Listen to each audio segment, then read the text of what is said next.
Alright, it's recording. Real quick. This video here is not about me. This is about someone who I've followed all of my life. I like to send and say rest in peace to Stuart Scott, ESPN anchor of the last 21 years. Today, or this morning, lost his battle with cancer. This is his third time with cancer, and this time he lost. He leaves behind 2 beautiful daughters and a girlfriend, and he leaves by a host of friends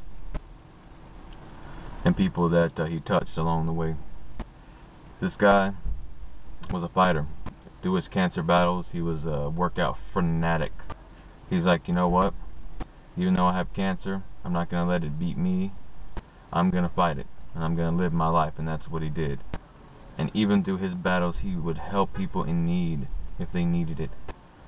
I started watching this man when I was young, when I was a kid on ESPN Sports Center. He would do the NFL matchup show. He revolutionized, in my opinion, the Sports Center broadcasting with catchphrases such as "Booyah" and "as cool as the other side of the pillow." He was part of infamous ESPN Sports Center sketches, little 30-second commercials that they would run. But more importantly, he was a great man.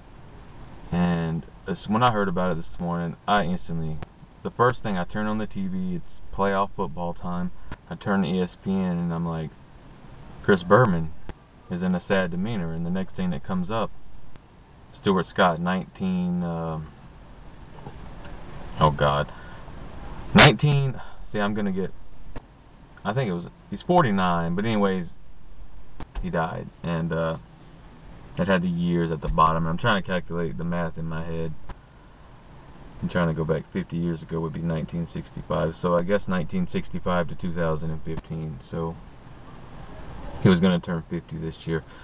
And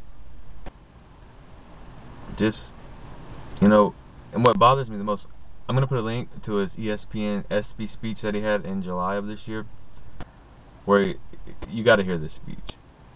And when I hear about this and what this man has accomplished, it makes my problems don't matter.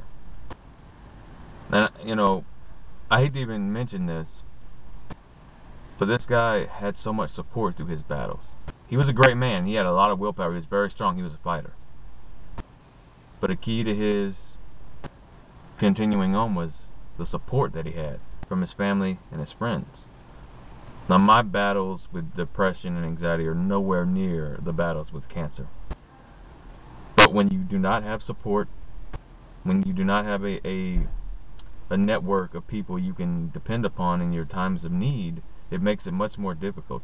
And if you're not a strong person, which I am not, it makes it hard to move forward. But on a day like today, when I hear about his passing, I hear about his life, and I've watched his entire career from the time he started on ESPN to the time he had to take time off earlier this year, a few months ago, because of the cancer had returned, and he never returned to TV.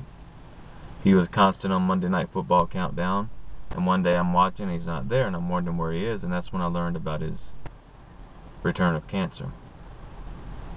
And as a big fan, he brought cool culture in the Sports Center. He changed the guard. He made it cool to watch sports highlights.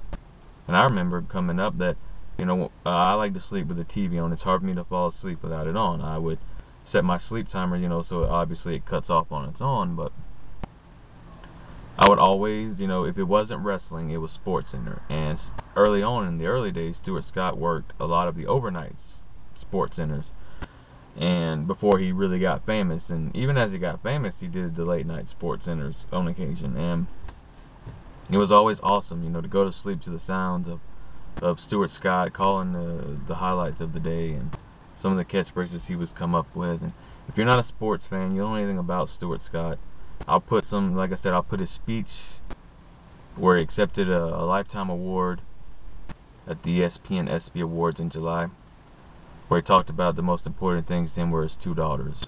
One's in college and one is 14 years old. One's a sophomore in college. I believe that would make her around 20. Those 2 girls lost their father today. And I can imagine if I had children what it would be like if I left my children so soon before I got to see them grow up and get married and have their lives. And my heart is broken. This is a guy that, of course, I didn't know, but he was part of my life in a way because I seen him on TV. I watched him. I followed him. The most important thing is his daughters, and this is one of the things that bugs me about life. While I've been suicidal in my lifetime, the revelation that came earlier a month ago about, you know what, I'd rather continue to be miserable than to die, because you never know what could change in my life. Things could get better.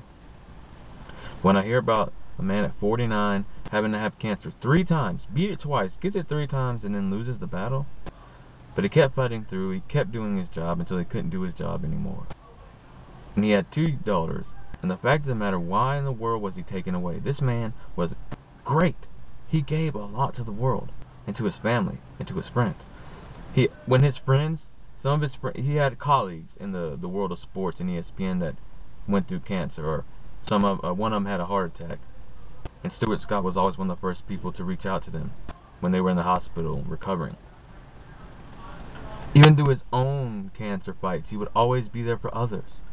And it just bugs me that a man so great has to die so young. He died way before his time. So that's one of the biggest issues I have in this life. No matter, yeah, he left a legacy. Great. But no matter what we do in this life, no matter what we achieve or accomplish, we're going to die. And we don't know when that's going to be. And it just makes it seem like sometimes life is for naught, you know. But you know what? It's not about that. This is a time of remembrance, and Stuart Scott was a great person, and he'll be remembered by this sports fan until the day, you know, I'm no more. So, and that's it, and that's all. And I will be back with another video of my own. But again,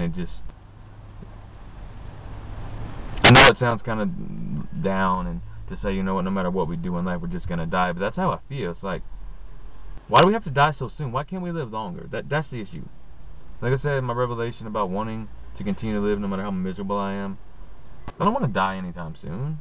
You know, even though I've been suicidal, I'm done thinking that way. I'm done thinking about death in that way. Will that change? Maybe. Who knows? If things don't get better, I don't know.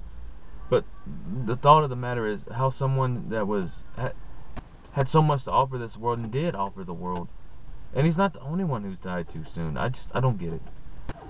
But I'm going to end it here. I'm getting upset about it, and it's just nothing I can do. But I just felt like, as a huge sports fan, that I would offer my condolences and acknowledge that, Stuart Scott, you will be missed. I will miss your highlights. I will miss your great calls. I will miss you counting down Monday Night Football next season. And I will do my due diligence and watch some of your old highlights today in remembrance. Signing off. This is Chris.